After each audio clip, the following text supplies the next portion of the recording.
Welcome to the WJBM Outdoor Show, brought to you by Midwest Tractor Sales in Jerseyville. We're coming to you from the WJBM studios in Jerseyville, the voice of the Tri-Counties. I'm Aaron Quillen. I operate Monarch Rivers, where the mission is simple: kill big deer. And returning world champion of the world, Goose calling sensation, homeboy in the house, Cole Foils. What's going on, man? Dude, good to see you. Yeah, I know. This is what, 5 or 6 times now. It never gets old. Yeah, well, we got to have our local hero on. Oh, shoot. Thanks. Yeah, man. It's just good to see you. Seems like this is the best opportunity for us to get together most of the time. Anymore. We're both such busy schedules between the guiding and everything else. So it's like we just said, we were talking before we got started. It's kind of nice just sit here and chill and talk and relax for a minute. In a quiet room. Yeah, for sure. So last time you were here, we talked a little bit about your newest venture. Yeah, the dog training. Yeah. My company's called Rock Dog Retrievers.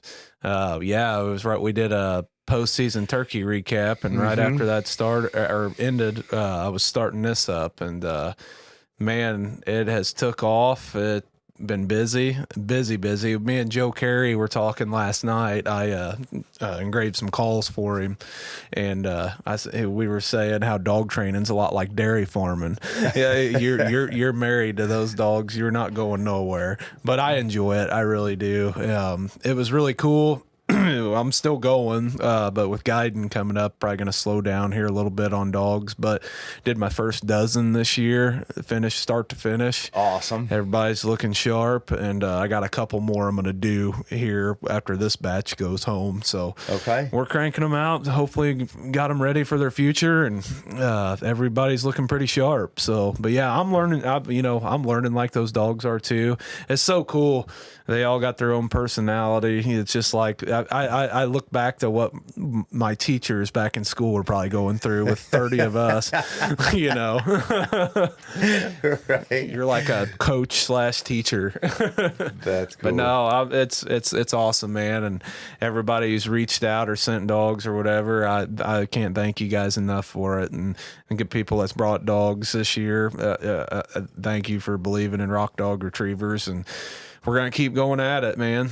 That's awesome. So with 12 since the spring, that's like 2 cycles, doing 6 at a time? Yeah, my biggest problem right now is, and I guess it's a good problem to have, is I got a lot of people wanting dogs trained. I'm limited amount of space starting out right now. Right. So I'm in the market looking around, trying to find some more ground, hopefully expand a little more. Okay. I'm doing 7 at a time right now as far as dogs that are boarding, staying, and training. I also, if you're like for the local guy or somebody willing to travel a little bit, if you want to do 1 or 2 nights a week, I'm also doing classes. So if I'm full, but you're close by, I can do classes with your dog, stop by the house, 30, 45 minutes a night. And we kind of train the dog on something, send them home with, it's like you're sending the owner and the dog home with some homework to work on for a couple of days. And they come back, we check the dog. If he's doing good, we'll move on to the next step. Nice. But it takes a great deal of patience and consistency, man. Yeah. And you walk with them before you run, but they pick things up. Dogs are amazing, man. I love it. I love it.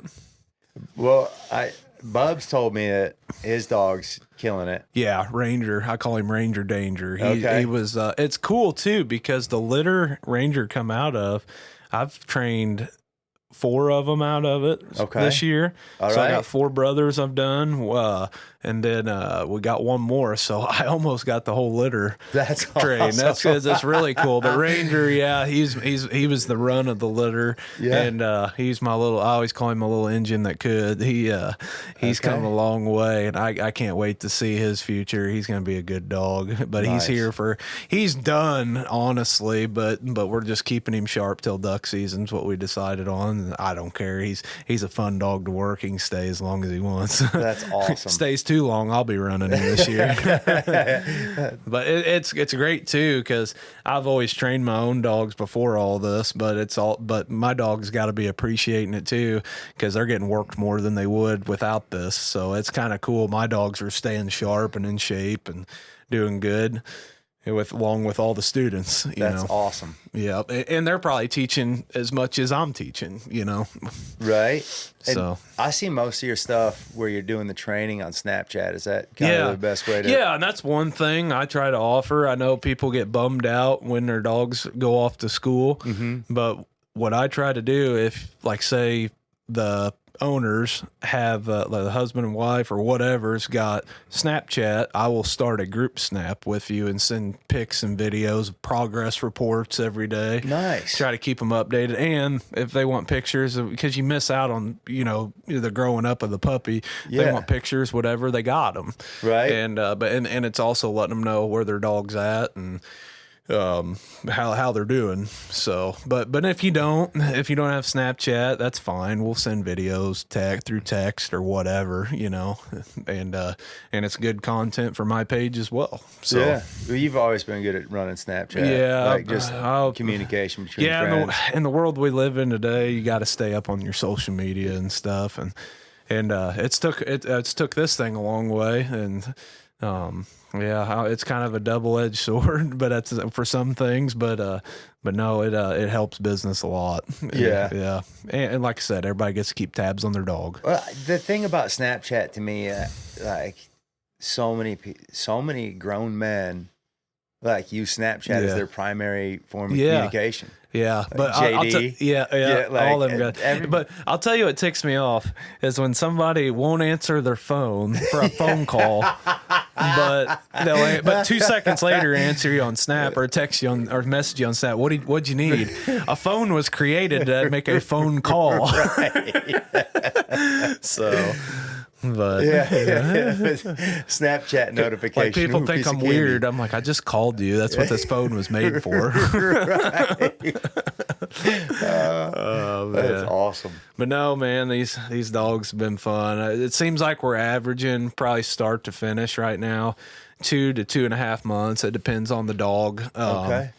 Everybody's different. Some of them might be a little slower learner than other, and some of them might pick it up quicker. But with my training, you're starting out, it's we're doing obedience, we're doing force fetch, all your hunter retrieving school. We're getting them kennel conditioned. That's one thing I see a lot.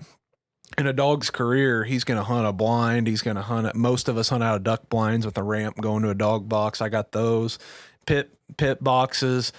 Ground blinds. Heck, you might even have them sit on a log. So in a kennel conditioning school, I'm making them at daily go to all kinds of different setups and retrieve out of them. So no matter what kind of hunt you end up on, your dog's going to be ready for that. And then these puppies will start out the first year with basic whistle commands. Okay. We'll sit and hear. Yeah. If they're willing to take some hand signals, we'll mess with it.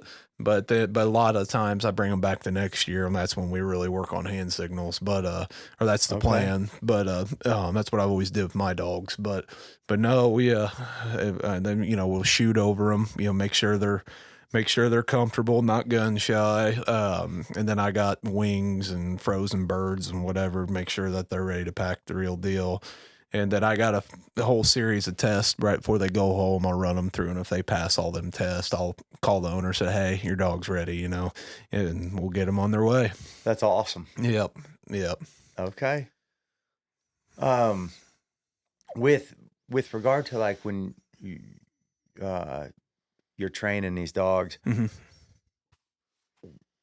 what are some of the benchmarks that kind of determine, hey, this dog's really got it versus, this dog is going to take more time to develop?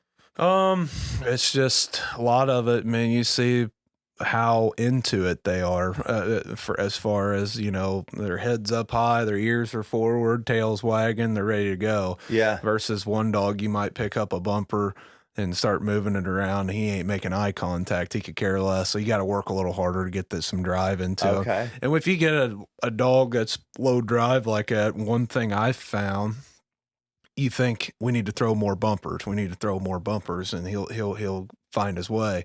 There's a such thing as burning them out. Okay. So what I might do if I got a dog like that, say I got 7 dogs at the house and 6 of them are high drive ready to go and one's not, I might throw all them bumpers and I might not even show him a bumper for 2 or 3 days. Okay. And then he's thinking, or if he does retrieve a few, once he does get pumped up, I might just throw him 1 or 2 when he's real excited and put it away. Okay. Because that just creates that drive. You want it more and more and more. It'd be like going hunting for 3 days and then you can't go for a week because you got to work or whatever. And you're just thinking at work, I need to get back out there. I need to get back out there. You know, you're just creating drive. But I don't know. You just see it in a lot of them in their eyes and their how they act.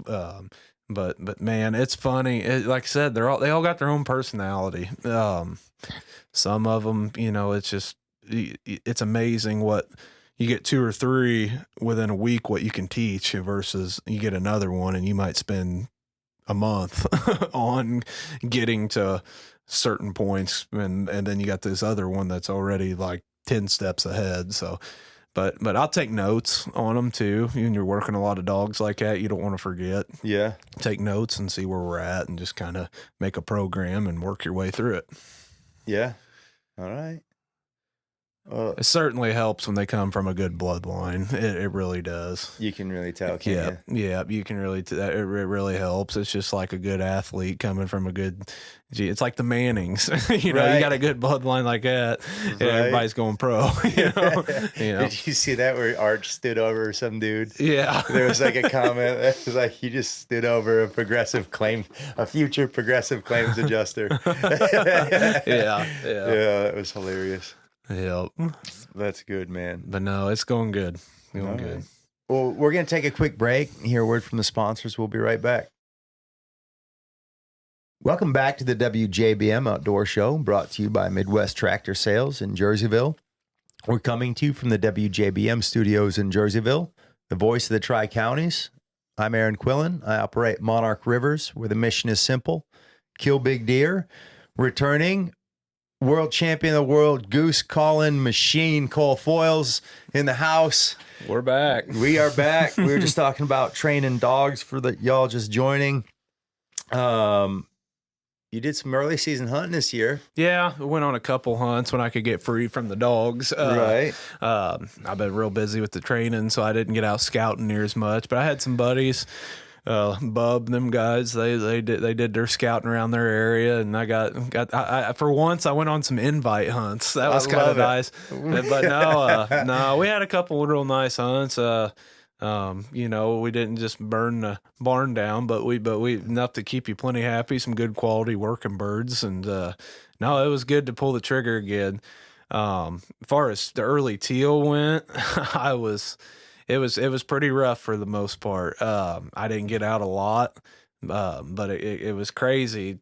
2 days before teal opener, I was out at a blind finishing up a dog, just running some tests out of the boxes and ramps and whatnot. Yeah. And teal were just bombarding that hole. I'm like, we need to get out of here and let these teal get in here.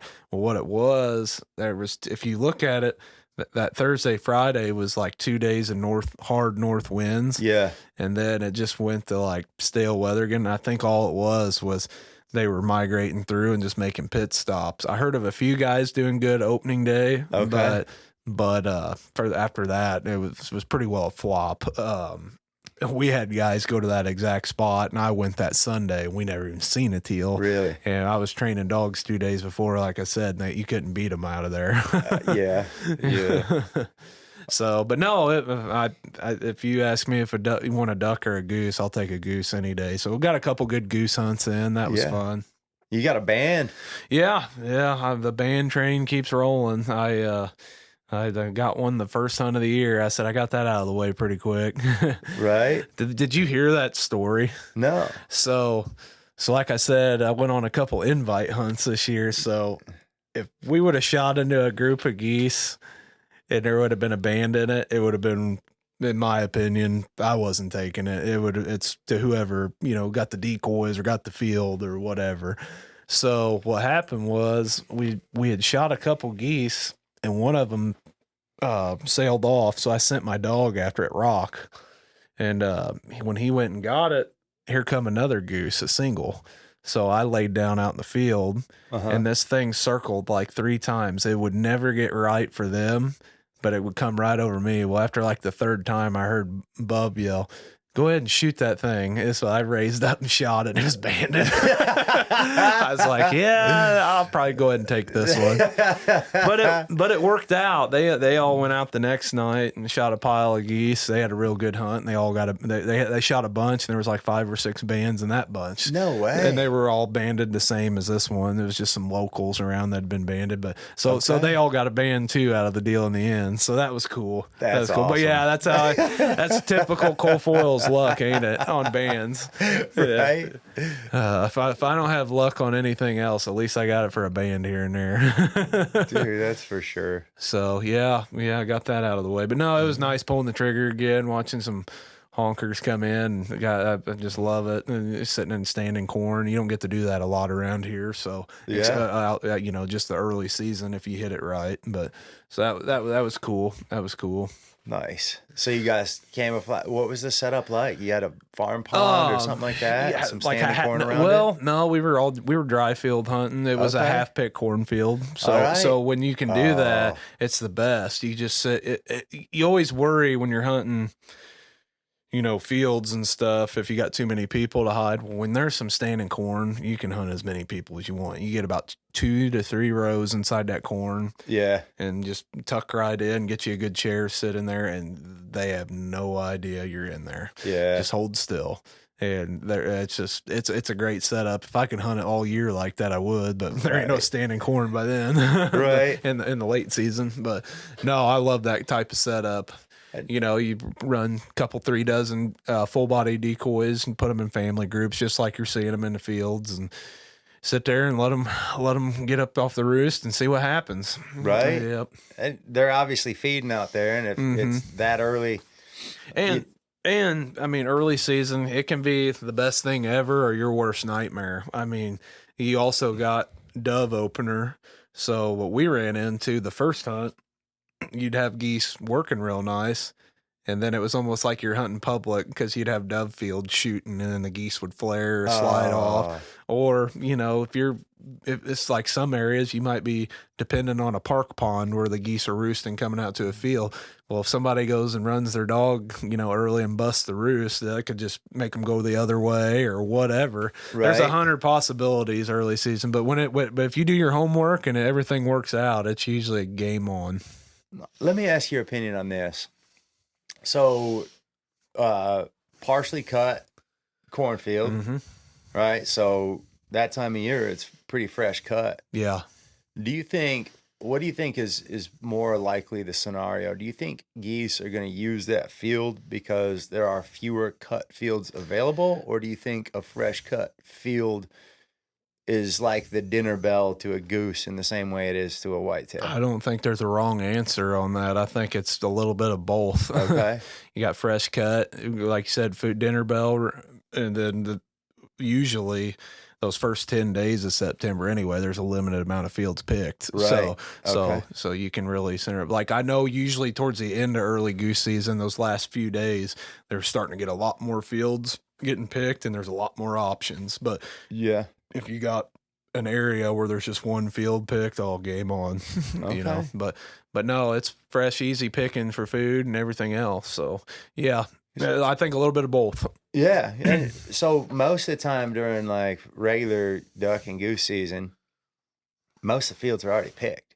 Yeah. Yeah. Right? In the fall. Yeah. So you're probably less likely to have that dinner bell opportunity during waterfowl. Yeah, there's a lot of factors that goes in the fall. Everything's picked by then, and I mean some fields even get turned under, which that kind of limits the food and the equipment they run these days. There ain't near the food there used to be out in the fields, but I mean that's just anything and everything with technology these days. Yeah, I think the technology's better. Absolutely. I don't mean to upset anybody by saying this, but I think most farmers think that their combines don't spill. Yeah, but then there's still food out there. You go to these like anywhere around here, Pike County, like where they're a lot of big time farmers doing their thing with the right temperatures and the right moisture. Those early pick fields all go volunteer. When you see those fields go volunteer, they are covered. Yeah. That's a fact. It's That's green. A fact. Some of them look like they just got planted again. Exactly. Yeah. But no, then like in the fall as well, if you get usually Novembers are pretty wet. So access to fields is pretty limited, and we're unlike a lot of the country where you can knock on a door and get permission and go out. We're pretty well lease based around here. Yeah. So the only way I see a guy could consistently hit fields and set up and do that in the fall is if you had a lot of money and blind leased and just leased up a bunch of fields, right? And start praying they get in them. Yeah. But yeah. That, or you're a farmer right up, and then all the farmers in your neighborhood. Yeah. That's I've seen some guys do that a little bit. But that's not happening up against the river. No, that's why. Which late season, I'm not going to complain either, because we run our blinds and we got our pit, and like goose hunting, like from Christmas all through January. You've been to my pit before. We run the big spreads and traffic hunting them, and there's nothing more rewarding than getting on that call and having a big spread of decoys out and making a goose come in and commit, and it come somewhere he had no intention of coming to, So, and that's just, that's traffic hunting like that's in our blood. That's what we know, and been doing it my whole life. And I love it. Right. And there's nothing like a good old fashioned getting on the X like we talked earlier. Yeah. But it is fun late season, making them do things they don't want to do. That's the thing that's the coolest to me. And, I don't much call, because whenever I go with y'all or everybody around here that's been calling since they could walk. Yeah. I'll do a feeding gabble on a goose call. I think I do that all right, but there's no real reason for me to call. It's amazing. And then, and like talking about calling X's and traffic, when you're on an X, sometimes that call can be your worst enemy. They're already coming there. Right. I mean, if you get 10 guys screaming on a call when you've been watching this field and most of them's got their heads tucked, that you might blow them out of there. Right. Versus a traffic hunt, when I'm calling what like a lot of us do in pits or blinds or whatever, you got to get their attention, break them down, and get them in there. I've had, I guess, for me having a calling history and everything, I've had guys hunt my pit. And we'll be calling, and I'll look at them and go, "Did you call?" And they go, "Well, why would I call?" I said, "To make noise. Can you cluck?" Well, yeah, I can cluck. We'll do that. Right. And if you can't, I'm probably going to give you a goose flag, which is probably one of the most important tools ever. Right. And if a guy can't call, he can flag. Breaking out every tool in the toolbox to try to get those geese in there. Yeah. You bring up the flag. That when I look at like geese that are lit, like feeding. So you got to feed out there. The amount of times that these geese stretch their wings, they stretch them. They just couple 3 pops and then fold them back in. Yeah. There's a decoy out there we run now. If you don't have them out there, you ought to look into them, folks. Called XFlapper. Okay. And it's a full body goose decoy. That's actually the remote for it there. All right. But you can hit it, and it's got wings that come out, pop 2-3 times, and fold back up in. So if you're hunting a situation like on a field edge or somewhere where a flag doesn't look real natural, that's a good tool to have. Okay. But I've also used the extended flags the poles that'll go out 10 foot with a flag on the end. Just hit that up high, and as I get closer, layer down. But no, just a flag is. Well, it's underrated. It's a huge tool. Yeah. Yep. Yeah, I remember. I mean, like we'll say 10 years ago, probably longer, because we're getting old. But we used to be like, all right, who's the newest guy? Yeah, you'd always make the new guy flag. Yep. It's funny you say that. Yeah, that's how it was. And, hey, I was the flag guy, and even me calling.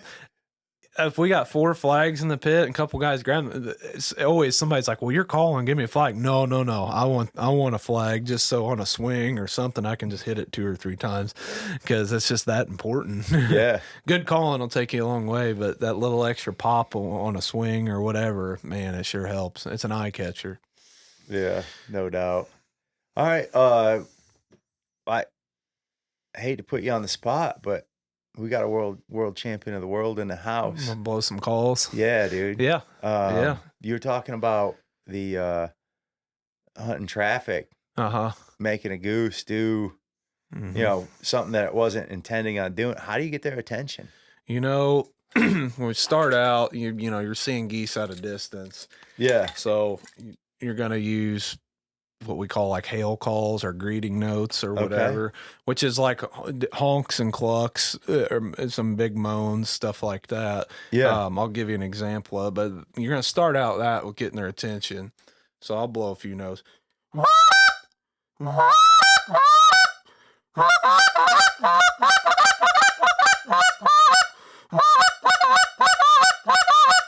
So like that moan there. I guess it's a moan cluck combo. That's just like an excited, sounds like geese coming in or landing. I use that a lot, but the hail calls, that honk.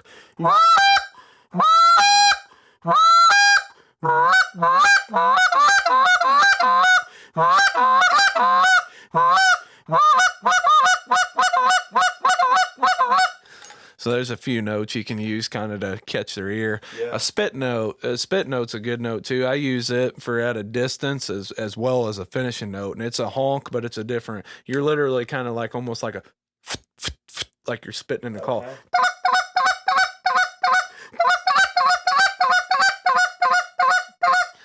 That's just different ear catching notes, and when they're at it, that's another thing.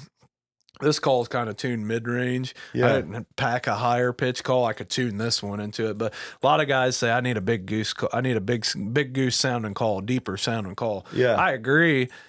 It's a good finessey sound, but for that attention getting at first, like we're talking, a higher pitch call is better because it cuts through the wind and it's louder and more volume. Yeah. So a lot of times, say you're sitting there, if you hear that high pitch lick, it's usually a goose up in the sky. If I hear, I'm usually probably grabbing my gun because that's right. You're not going to hear that 200-300 yards up in the sky. You know what I mean? Okay. So you can use higher pitched goose calls to get more attention. And as they come in, I'm still doing all kinds of different notes, but you'll start doing some low end, some more finesse. Some more nasally sounding stuff, some groundwork stuff like they're feeding or whatever. And I'll just go into a little scenario of that.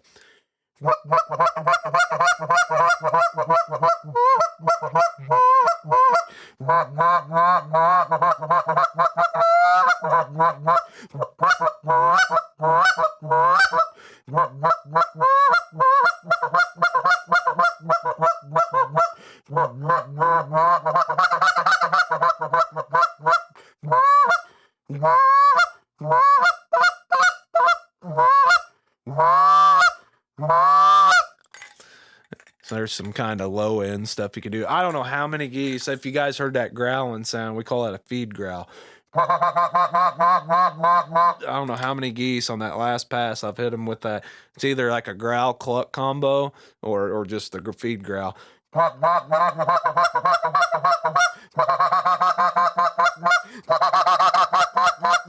don't know how many times I've dropped that call right after that and yelled, take them, Yeah. It's just that finishing a little bit. And if you hear I'm slow, but I'll speed it up.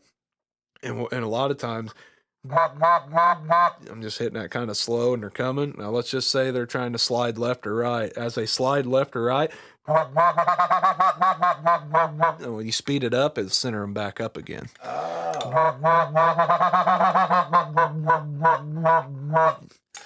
And then there's just little things like that you can pick up. It's just wild. So as you're doing this, I'm thinking two different things. Like one, how spoiled I am. You just load your gun and keep your head down. Right. And then two, as many times as I've been out, and I mean, whether I just, you hear geese and you hear these sounds, but even when I'm out there hunting with you and you're literally going through the play-by-play when you're hunting, Yeah. you're not sitting here learning these things, or like And if you centering them up, like just different aspects like that. And I guess it's just from guiding over the years and just getting so into it. I mean, if a guy's not, like you said, just hanging out in the pit on the hunt, if you listen to me throughout a hunt, I'll be telling you, they're coming to the right, coming to the left, get ready. You know, this is the pass, they're going to do it. And you're thinking, they almost look like they're leaving. Well, you're calling them back around. Yeah. And you see those back ones start to turn and put their feet out. And I'll be like, that's when you usually will hear me, all right, get ready, get ready, get ready. Yeah. When they come in, I'll let you know. But another sequence we didn't even go about, I was talking about those geese going out. Sometimes you're going to have some geese working, and one guy might have stuck his head up a little too far and they caught motion, or they just seen something they didn't like. You got to get them back, and we call that a comeback call. And there's a couple scenarios on comeback calls. Your basic one, we call it an eon, kind of like a donkey sound, and you're literally going, eon, you're dropping your jaw, yawn, yawn. It's almost like you're yawning. Yeah.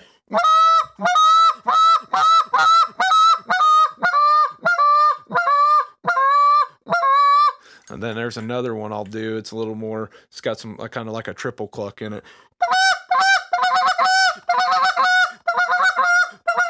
And same thing.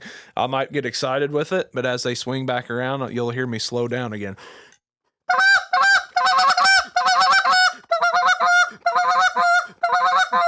And then you go back into your low stuff.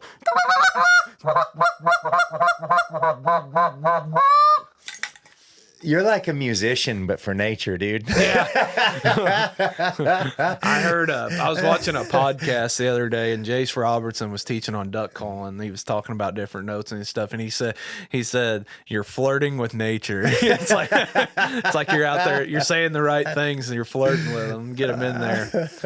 And then we were talking technology and new and everything. I like doing a lot of things old school. I'm a huge believer in if it ain't broke, don't fix it. Right. And everything, you know, that wheel gets recreated and comes around. And one thing I'll do, not all the time, but 90% of the world, 95% of the hunting world anymore is blowing a short reed goose call. Right. Well, back in the day, most guys blew a flute call or a resident cavity call, a long reed call. Yeah. But a lot of guys blew flutes. And one thing, if you listen to geese in the air, there's always one goose that's got a deeper moan, bigger pitch. So one thing, this is just something guy can put in his little tip jar. If you got a bunch of guys blowing short reeds and you're not getting results, maybe one or two guys grab a flute and put those in the mix, change it up. Okay. And I'll tell you what, over water, I don't know what it is, but the flute, I love blowing a flute call over water. The moans carry. But like I said, it's just a bigger goose sound. It's not as versatile. You can't do as many notes on a flute as you can a short reed. Okay. But it's a good deep goosey sound, and I'll blow a flute a little bit for you. All right.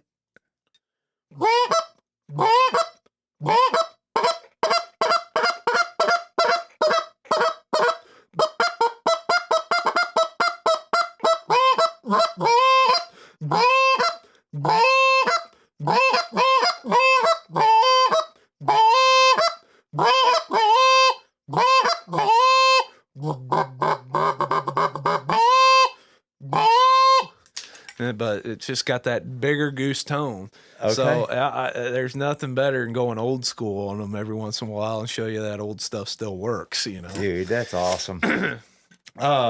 So guys that are, let's say somebody that's beginner or intermediate right now, and they're getting ready for season coming up here, you know, 3 weeks now. Is it what, 3 weeks off? Yeah, 3-4 weeks. Yeah. Yeah, we're I guess probably 3.5, 3.5. Yeah. Okay, so what should they be practicing on their way to work? What are some of the, you know, things? Break it down simply that, hey, I'm a beginner. I'm going to go out and try and kill geese this year. What are some of the sounds that they should be practicing? You know, in calling geese, there's a honk, there's a cluck, there's a moan. Yeah, we went into, you know, comebacks and all that, but I mean, a honk, cluck, moan, and then like a feed growl. Those are your bread and butter right there. Yeah. But obviously a honk. Okay. And a guy that wants to start out with that, With a short reed, you got your tongue down below your bottom row of teeth, and you're going, and your air's coming out straight. It's not like a flute where you're cheek puffing. Your air's coming out at like if you were cleaning your glasses, hot air, you know. Yeah. But a basic honk, you're just going ooh it, ooh it.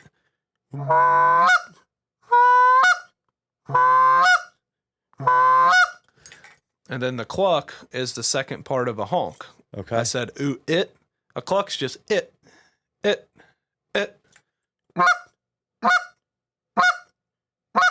And once you get consistent on that, you can voice inflect, and you know you hear geese. Look. Take that with your voice with that it. Guess what? You got two geese. Okay. And if you're having trouble with that, we spoke about this the last time we were doing some call stuff. You got clean air, and then you got guttural air. It's, you know, that more nasally growl sound. So go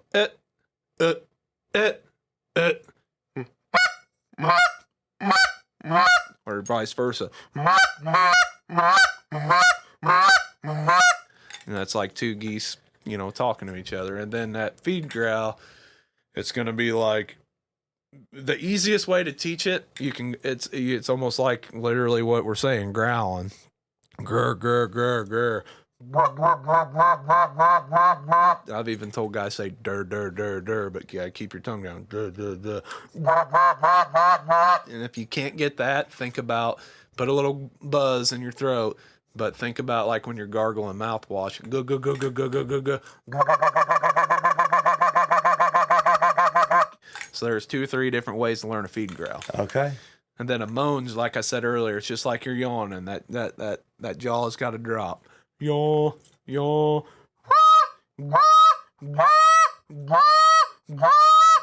Okay. But I always tell people, walk before you can run. Do that honk 10 times. Do that cluck 10 times. Feed growl. Do a sequence of that 10 times. When you feel comfortable, then kind of put your song together. Maybe do a honk and a cluck. Honk, cluck, cluck, cluck, honk, whatever, you know, and kind of find your rhythm. If you're driving to work or going to do whatever, the best thing I've ever done is put my call in the cup holder of the truck. Right. I've called geese in that have gotten shot. So if I can do it, anyone can do it. And it wasn't snow goose season. Yeah. Oh man. All right. Well, you guys have a ton of different, calls in your lineup for people out there that are, beginners or maybe looking for a new call. Mm-hmm. What do you recommend? I mean, we make anything from $20 to $200. Mm-hmm. Acrylic's always going to have that best, that pitch, that sound. It's durable. It's when we lifetime guarantee acrylic.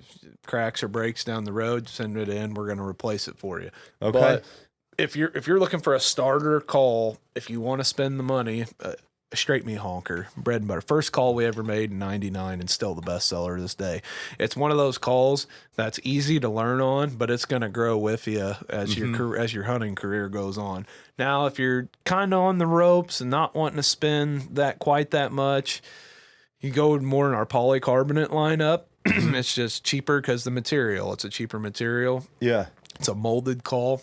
We got the meat grinder. That's if you want a deeper sound, that's a real easy one to learn on. But the Cole's Carnage Collector, it's going to be a higher pitch, but you got a shorter call, so that air's hitting that reed quicker and you're getting more reaction quicker.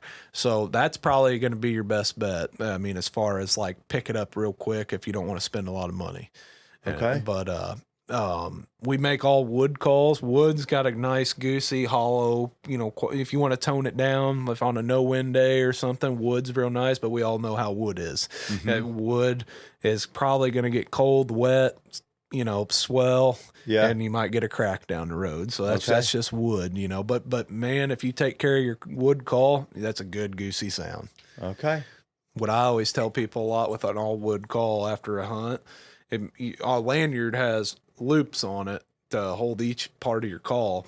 Make sure you got one on each part of the call. Let's say it was a wet, rainy day. You got a wood call. Yeah. Just take that thing apart like this one. I mean, just take it apart and just let it sit like that and dry up. And then what'll happen is it stays true.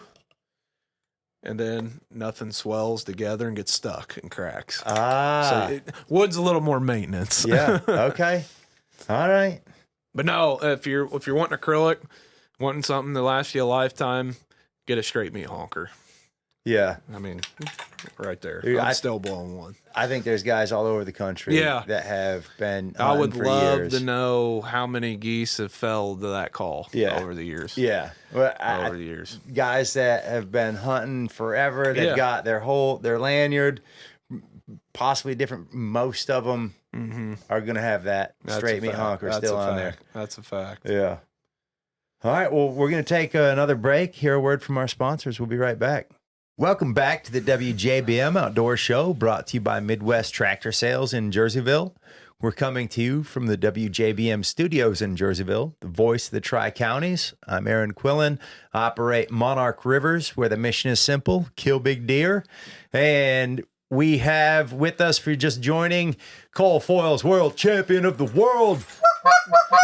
What's up, guys? Yeah, who just put a clinic on. Blowing on some calls. Some goose calls. Yep. Yeah, man. So I'm kind of excited. I was just thinking about this, and I'm excited to ask you these questions. Yeah. This is going to actually be like actual interview rather than us just just hanging out. I am. Oh boy. It's not too hard. You were born with a call in your mouth. Fair? Yeah. I'd say that was my pacifier. Yep. Your father's world champion, right? Yeah. Okay. Yeah. Now, you've met through traveling, through all the hunting that you've done, probably a lot of really good hunters, callers, stuff like that. The talent out there, especially in this day and age, is unbelievable. Who are some of the people that have influenced you the most? You are putting me on the spot. I am. You know, I'll get outside the family tree, but like as far as hunting growing up, I mean, had a lot of good times with my dad and everything, but my grandpa, me and him spent a lot of time. He was my best friend. I learned so much not even just waterfowl, just from what tree you're standing next to, you know, just anything and everything, hunt, fish, whatever. But I mean, some of the guys I've looked up to over the years, I mean, it's hard not to mention Tim and Hunter Grounds down in Southern Illinois. That's a father-son combo. I can't tell you the amount of world championships they've won and their teams won and everything. This goose call, that flute right there, actually, Tim gave me in 1996. Really? And he's, you know, everybody says the top three, you know, that pioneered everything was Tim Grounds, Fred Zink, and Jeff Foyles, but they all come from a Grounds tree to start out with. Tim kind of started all that, so it's hard not to mention the Grounds family down there. And you know, for every name down in Southern Illinois, there's 10 no names that are just unbelievable hunters and callers and knew a lot, learned. You know, we used to go down there and guide with them and everything else, but man, and then, you know, one guy in the duck side of things I'm really good friends with to this day, and that guy is on the meat side of things, has won anything and everything there is, and like I said, just a great buddy of mine, Corey Nickham. He's a really good duck caller. Nice. God, I know I'm missing people, but like, where's he from? He's from Kansas. Okay. Yeah. But I mean, the list goes on and on, man. I mean, it's a tough question. I'm glad I got to ask that because, you know, usually it's just me and you hanging out, chit-chatting, but like, it's something I really want to know. You know, one guy in the duck world too, me and him's never really spoke a lot or anything, but I always looked up to him, and he was a world champion on the Main Street side of things down in Stuttgart. Ricky Dunn from Echo Calls. Okay. That guy right there he probably has made as many like molds and calls and sold reeds and stuff to more call makers, along with all the stuff he's made. And that guy knows a lot about a duck call. I mean the ins and outs and what it takes. And I don't know if you've ever watched any of their old stuff, man. They're killers. They know they know how to get in the woods and set up and kill some ducks. Yeah.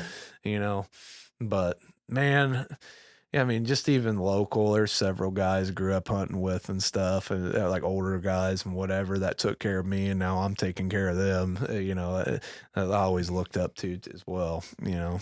Yeah. Yeah.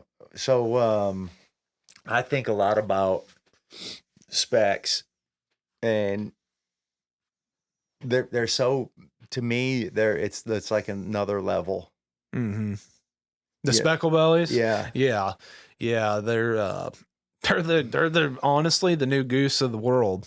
They really are. I mean, used to specs, you saw them high flying over heading south to Arkansas, Mississippi, Louisiana. Mm-hmm. And you want to talk about people to look up to on the spec side of things, go down south. There's some guys know what's going on down there. And out west, California gets them pretty thick. But what's happened over time, the population's grown, weather's changed, more people hunting them. Them dang things are all over the country now. Okay. You know, I've been down south and hunted them, and granted, you're hunted down where they all end up at. There's a large volume of geese down there, but they act different here compared to down there. It's just like, I don't know if we don't have as many of them, and they get so patterned on our permanent spreads or whatever. But the spec is definitely the trickiest one. Yeah. They're just like snow geese. They are. For me, I'm like, I just actually read something on this today. The effect of basically, the more ignorant you are about something, the more likely you are to think that you could be really great at it. Mm-hmm. This is actually a phenomenon, like a study or whatever. Uh-huh. But it's like with specs, there's a lot of guys that are like, I'm not even gonna call at them. Yeah. And I ain't even gonna lie. Certain days, like cloudy, no wind. It's a group of 200 coming out across the bottoms high. Yeah. There's days I don't call at them, but if you can catch like a sunny day, south wind, let's just say it's mid-January on a warm up. Mm-hmm. South wind kicks in, it's sunny.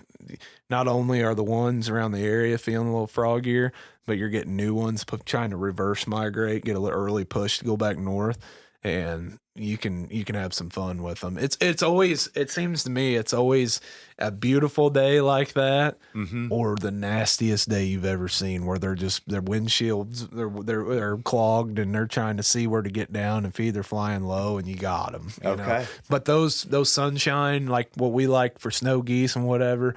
Those days when you get those new ones, it's just like they're fresh again, and you got something and they're ready to play.